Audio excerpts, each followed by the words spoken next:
రాష్ట్రంలో ఇప్పుడు అధర్మంపై పోరు సాగుతోందని, మీరంతా ఈ సమరంలో పాలు పంచుకోవాలని చంద్రబాబు ప్రజలకు పిలుపునిచ్చారు. నల్గొండ జిల్లాలో వస్తున్నా మీకోసం యాత్ర జోరుగా సాగుతోంది. అన్ని వర్గాల ప్రజల కష్టాలు వింటూ బాబు ముందుకు సాగుతున్నారు. కాంగ్రెస్, వైకాపా నేతల అవినీతి బాగోతాలను వివరిస్తూ కదులుతున్నారు.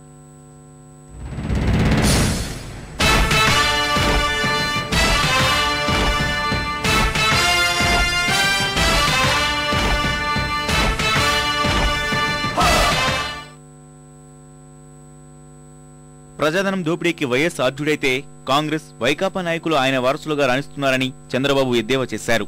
నల్గొండ జిల్లాలో తొలి రోజు యాత్రలో ఆయన ఆ రెండు పార్టీలపై విమర్శలు ఎక్కుపెడుతూ తాము అధికారంలోకి వస్తే ఏం చేస్తామనేది విడమర్చి చెప్పారు. పేదలందరికీ విలువలతో కూడిన విద్య అందించే బాధ్యత తమదని చెప్పుకొచ్చారు.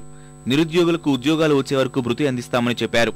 అనంతగిరిలో పేద కుటుంబం కష్టాలను స్వయంగా చూసిన బాబు చలించిపోయారు. వెంటనే కొంత ఆర్థిక సాయం అందించారు.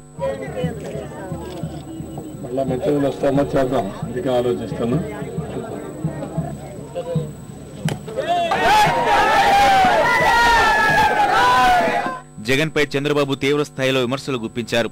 ఎన్ని న్యాయస్థానాలు తిరిగినా బెయిల్ రానందునే సంతకాల పేరిట మరో నాటకానికి తెరతీశారని ఆరోపించారు.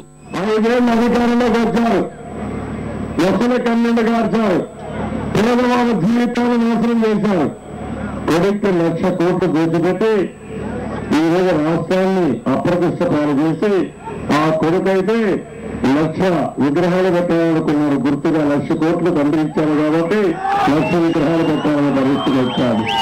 అందుకని ఎన్నో కోట్లు ఎరిగన్నారు, ఎన్నో జడ్జిలు విచారించారు. ఎవరు కూడా బెయిల్ కూడా ఉంటే అందులో ఎంత వాస్తవంగా మనం ఆలోచించుకోవాల్సిన అవసరం ఉంది. వాళ్ళ పన్ను ఢిల్లీలో రాష్ట్రపతిని కలిసింది. నేను క్షమాపించుకోవడం లేదు, లేకపోతే మా అబ్బాయికి బెయిల్ అనుకోవాలి అని చెప్పింది. బెయిల్ గారిని అడుగుతున్నా, రాష్ట్రపతి ఏం చేస్తాడని అడుగుతున్నా. అవినీతి, అధర్మంపై రాష్ట్రంలో పోరు సాగుతోందని, ప్రజలంతా ఈ యజ్ఞంలో భాగస్వాములు కావాలని పిలుపునిచ్చారు. ధర్మాన్ని కాపాడడానికి, అవినీతి వ్యతిరేక పోరాటం, నీతిని కాపాడుకోవడానికి చేసే ఈ యొక్క ప్రయత్నం. అందుకే నేను మిమ్మల్ని అందరినీ కోరుతున్నాను, మనం కానీ ధర్మాన్ని కాపాడుకోకపోతే, ఎక్కడికక్కడ అధర్మం కానీ హెచ్చరికపోతే, లేకపోతే డబ్బుల రాజకీయం వస్తే, డబ్బుల స్వామ్యంగా తయారైతే మనం అందరం చాలా ఇబ్బందులు పడతాం. పేదవాడికి దిక్కే ఉండదు. రెండో రోజు పాదయాత్రలో చంద్రబాబు 16 కిలోమీటర్లు నడవనున్నారు. కిడ్స్ కళాశాల నుంచి ప్రారంభం కానున్న యాత్ర కోదాడలో కొనసాగనుంది. మధ్యాహ్న భోజన విరామం తర్వాత చిలుకూరు, దూద్య తాండాల మీదుగా శీతల తాండాకు చేరుకుంటుంది.